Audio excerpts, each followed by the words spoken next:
Welcome back, and today we're talking about homeschooling remotely, and we have come together with organisations, with companies who are helping with this great initiative.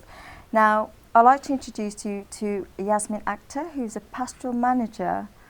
So, Yasmin, welcome to the show, and thank you so much. Could you please tell us what school you're from, and also how important and the difference it's made to families with the laptops and also the tablets coming in place for the young people? Okay, so I'm from Greston Academy, and we've worked with Hands With Association for many years, so this is really exciting for us. I mean, we've got, a lot of our families haven't got any devices, so for them, you know, this is a big thing. So like Deb said, some of our families have got 7-8 children and one device, so usually the older sibling in secondary school takes priority for that laptop or that tablet. So for them, you know, even if we can just get another laptop into a household, that's massive for our families. So Yasmin, could you just tell me how, when we say about laptops and tablets in each household, how do you get to know how many is needed within each household? So the way we did it, we put it out to all our families. So we said, you know, how many devices they have in each household. So then parents got in touch with us and said, you know, whether they've got 1, 2. I mean, we've got loads who haven't even got one. So it's massive for them. So would you say regarding having these devices in place, it will help young people with their schooling, with their education? Well, I mean, like some of them, so a lot of our families got the first lot of laptops we got from the government. So the second lot, I mean, we had families that were coming in to take hard copies of work. So as soon as those laptops became available, I mean, the children are so excited. And, you know, the thing for us was a lot of our parents didn't know how to use a laptop, even to kind of switch it on. So we've had to go through that process with them as well as the children, and just, you know, how to log on to Zoom, you know, just simple things like how to use Zoom. We've had to go through the whole process with them, and they love it. And that is really important, Yeah. really, isn't it? For the parents as well to get involved, because it's the parents. Some of the parents sit with their children when it comes to actually using these devices as well. So training the parents at the same time as obviously the young people. And I mean, schooling now is different to when parents were at school, so they're learning with the children, especially like year 5 and 6. No, so, that's absolutely brilliant. No, thank you so much. That is so important to know. And it's great that you've actually mentioned that parents were also being trained as well. So thank you so much, Yasmin. Thank you. Thank you. And now we'll come to Kieran. So Kieran, you're a head teacher for St. Clair's? I'm senior leader at St. Clair's. So we have a very similar story to Yasmin, a very similar journey. We're proud to be associated with Hands With Association, which represents a lot of schools. There's up to 20 schools. Over 20 schools, yes. In Birmingham, in the Handsworth area. It was really important to have that big voice, and then there are links with the local community. So we're really grateful for Hands With Association and the local community in order to to give to us a small school through this initiative. We've spoken a lot about remote learning and home learning, and it's that digital divide. For us, this will be a lifeline for our families and for our parents. We were one of the lucky ones initially to be part of the DFE laptop allocation. We were allocated 45 laptops, which was a lot more than a lot of other schools got. But that was during whenever bubbles were being locked down. But obviously since January, we have a lot more parents in need of that. Obviously with furloughing as well, there's a lot of parents have found themselves in a situation that haven't found themselves, that haven't got that extra money to go out and actually buy those devices. So we thought we were very well prepared. We had given all those 45 devices out by the first week of January. We create a list, but every single week that list is now being added to. Our biggest problem again is the parents with 3-4 children in the household. So we're pretty much sort of with at least one in each family, at least one electronic device with each of our families. But if 3-4 children, it's really, really difficult for them to kind of access. I know we talked about different types of learning. Obviously, remote learning will not, especially in primary school, will not compete with face-to-face teaching. But remote learning is the best next alternative, and I'll give just an example of why that is much better than giving paper copies. So through the first lockdown, we gave out a lot of paper copies. One, we didn't see a lot was returning. Two, we had to quarantine for 72 hours. And then 3, that feedback is kind of really long feedback. It can take a week to get that feedback. With online learning, with remote learning, with parents and children able to access a device, that is pretty much instantaneous. We try and get something back by that afternoon with our core subjects, and at least foundation subjects, we at least try and get feedback at least once a week, which is really important. I also can't overstate the socialisation aspect. I know Deb's has spoken about different platforms out there: Google Meet, Microsoft Teams, Zoom. For us, we organise face-to-face teaching, so that we can actually see our children. But that is very important in itself, but it's also the opportunity for them to see other members of their class, to kind of remove that isolation and to have that discussion. We found that invaluable, and unfortunately there's still a lot of our children who don't have that, because once we finished with giving out the laptops, we started to go through, which was a netbook. Now, our netbooks don't have microphones, they don't have cameras. Yes, they're really useful to helping with the online learning, but it's that socialisation. So now, through Hands With Association, through the local communities, we now have access to the first load of having 14 tablets, which will really benefit our children in order to kind of see that face to face. They'll be able to see, for some of them, they'll be able to see their peers for the first time since January. We really can't overstate that. And obviously this is a long-term project, so as we go through this, Gary has identified in need, so as that's a need, they will try and get those devices to the schools and to the families that really need them. And for that, we're really grateful. So you can see how important it is. It's been spoken by all the contributors so far today. And what an impact it's making as well on young people and schooling as well.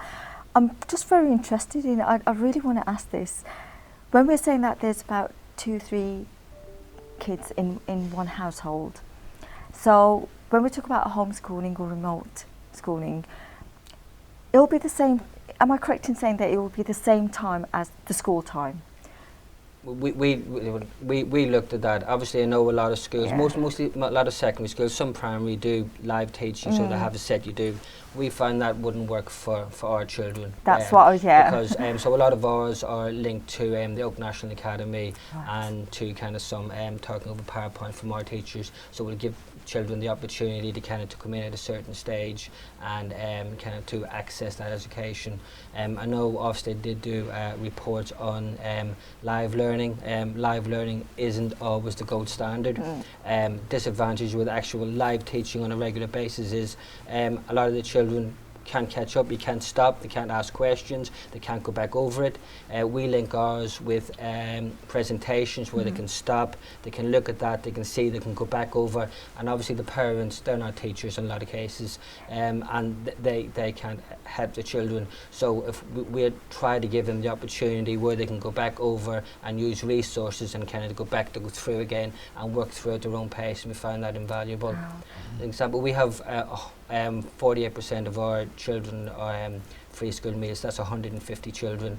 We were allocated 45 devices. So we say all of those children, I mean, it's still really a long way to go. And that's just with those children who have access to free school meals, because children in Handsworth, and a lot of their parents actually haven't got the tools in order to get them actually even free school meals.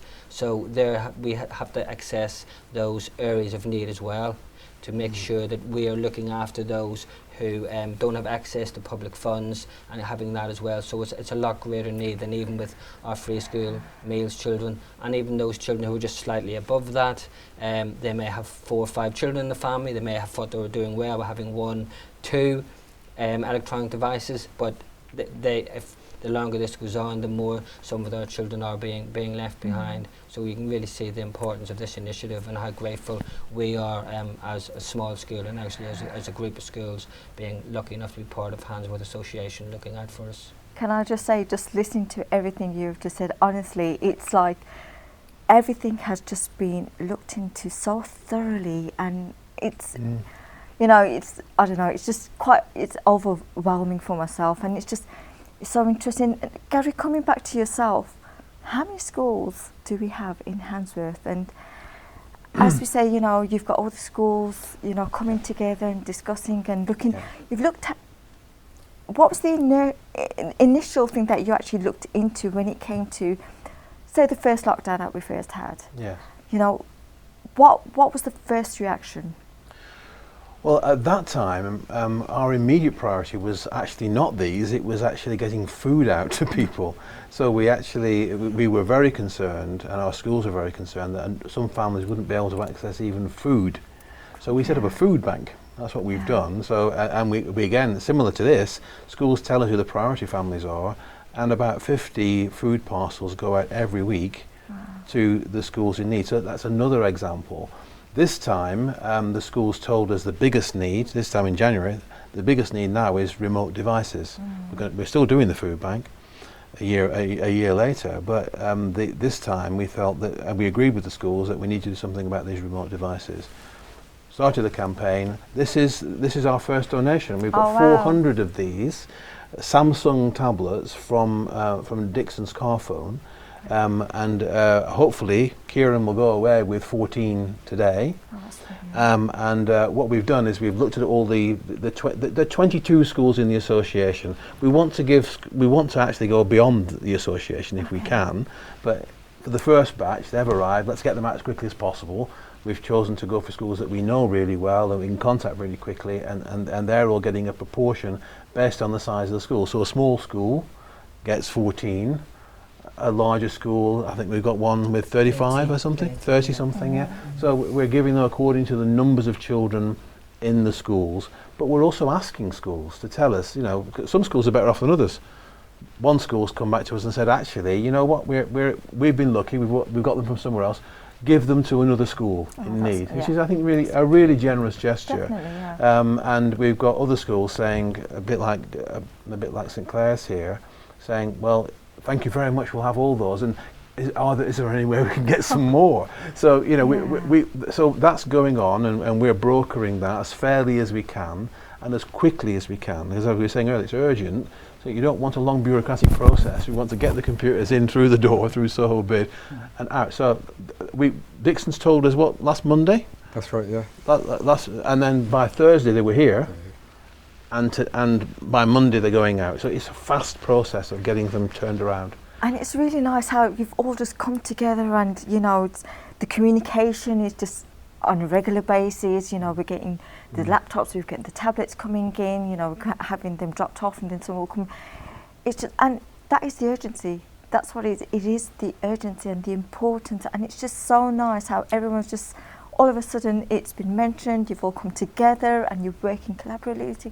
It's, you know, it's just so nice, and it is very, very important. So please, you know, any tablets, any laptop, anything, please come and donate. And coming back to yourself, Rakesh, the drop-off point, you know, with Soho Road BID, with the businesses, all coming together, you know, please do mention again, you know. So if anybody wants to donate old media devices, it's 118A Soho Road. For those that don't know whereabouts we are, we're next door to the Handsworth Library and the college. So if you're looking straight on, we're on the right hand side. There's a little door with say Soho Road BID on it. Give us a call, and we'll come outside, pick them up from you. Again, you can give us notices on our social media sites, whether it's Facebook or Instagram. We've even got TikTok for those TikTokers. that is an thing at the moment. There, don't worry. Right. I will put out posts. We're going to do little recordings together, and we'll make sure everyone's a bit aware of the campaign. And again, please, it's an urgent request. These Samsung tabs, if you can model them for us, they're really, really good. And you know, those are the kind of things we want. Yeah. You know, I don't think PCs are going to work. They're just too bulky. So I had to highlight that. So they need to be portable devices, so the kids can easily hold them and study on them. And even the webcam, I don't. So they can't be too old because they need webcams on them too. Yeah, so we have to be a little bit careful there. But yes, if you can do that, that'd be fantastic. And you were also mentioning, sorry, about the Wi-Fi as well. And Yeah. so, do we have Craig online? Hi, yes, I'm here. Thank you for bringing us into the interview. Soho Road BID asked National ICT Network Neighbourhood if we would work with them and Handsworth Association of Schools to help get devices for kids that do not have or must share devices for schooling, which makes it difficult for them to do their schoolwork in a day. We were quickly able to inform them there would be a minimum requirement for these systems that were being donated. We're looking at like a base of a gig of RAM for laptops and devices. That's just to keep up with the internet and the basic use of the system during the day. Obviously, some devices may require repair, upgrades, new parts to make them work, like power supplies or batteries in some cases.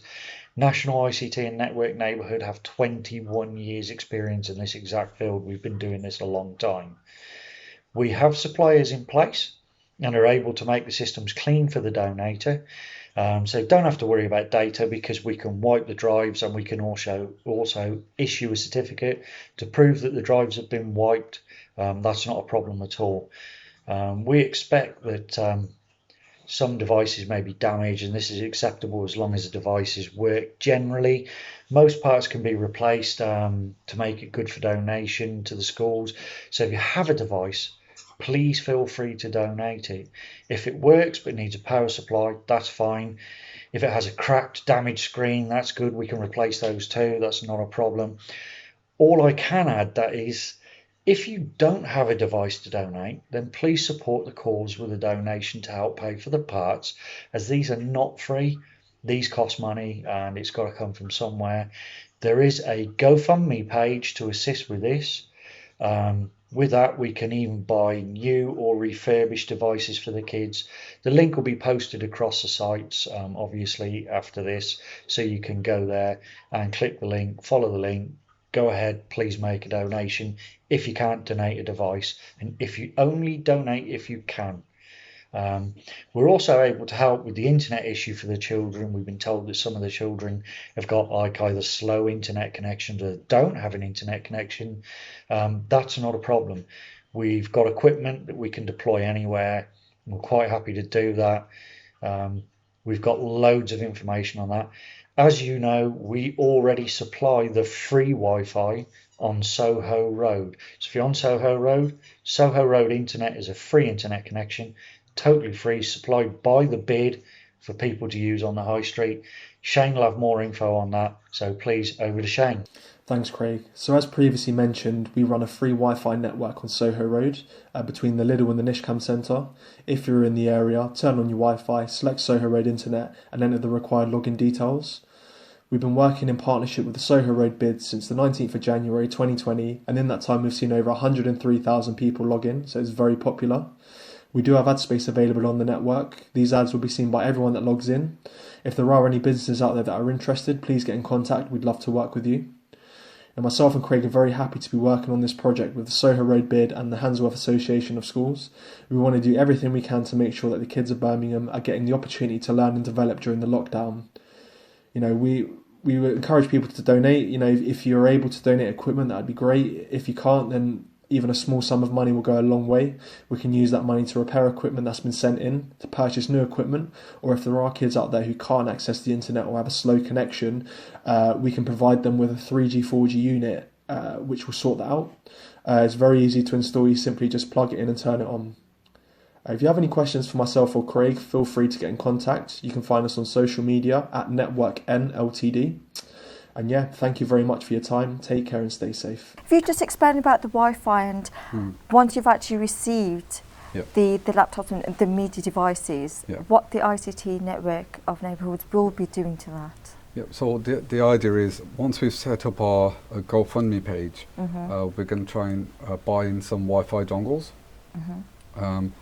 And from that, I think they'll have data on those dongles, so kids can log in from that, and that way they can log on. I know some families might not have internet access. It might be from a bad network or whatever reasons. So that we'll use that funding. So kids will ensure that they get online and get their learning into place. That's the plan anyway. That should work hopefully. But our guys at ICT, Network Neighbourhood, the Wi-Fi guys, they're doing a fantastic job, and they're going to set it all up for us. So when the kids have it in their hands, it's ready to use, and make sure everything's pre-installed for them. And that is so nice of them to actually offer the services. Yes. To do such a thing. Is there anything else that you'd like to say? Right, Deb? No, I think that, you know, we've said a lot here, and I mean, the most important thing is that people, if they've got any device that they're not using, to see the benefits that will be got from our children. You know, there are a lot of children that still don't have access. So we're just starting, we're chipping away, but we want to be consistent in supporting that. And this collaboration, you know, is working really well, as you've pointed out. And I think that building the relationships, I think it's good for the community to see how we're all coming together. It's good for the children to also see how these, you know, this coming together and this collaborative working is coming together, and the benefits from that. And we want our young people as well to be part of the campaign as well, because, you know, they've benefited. Some of them have benefited. There are some that haven't yet. So we want to hear their voices too. So that's one of the things that we're going to be looking to do, is to be talking with them too. So it isn't just the adults that are speaking. It's the young people also having a voice in that process. And it's important to hear from the young people themselves, isn't it? Gary, any last words? I'm just picking up what Deb's saying about how important it is that the people of Handsworth come together and support each other. You know, it's a very diverse area, and to see the communities coming together, as similar to the food bank as well, people really pulling together, all religions, all faiths, all cultures. In the end, we're all about tackling poverty and making sure that our children get a good deal. And I've seen a lot of that this year, and so you know, just be generous, just be as generous as you can, because you know, whether it's a device or whether it's you know, a few pounds into the fund, the GoFundMe campaign, it will all help. Will all be spent directly on the children. Soho BID and Handsworth Association of Schools are doing this completely voluntarily. It's all about getting devices to families and children in need. So that's what we want you in the public and the businesses to do, please. Thank you. So, as you've heard it for yourself, the urgency of laptops, media devices, and also tablets as well. We have the contact details, which will be running through the screens at the bottom, but also Soho Road BID as the drop-off point. Handsworth Association of Schools, Soho Road BID, Husband Solicitors, and also Akaal channel. From all of us coming together, the urgency and the importance as well for the future of the young people's education. Thank you so much. Thank you.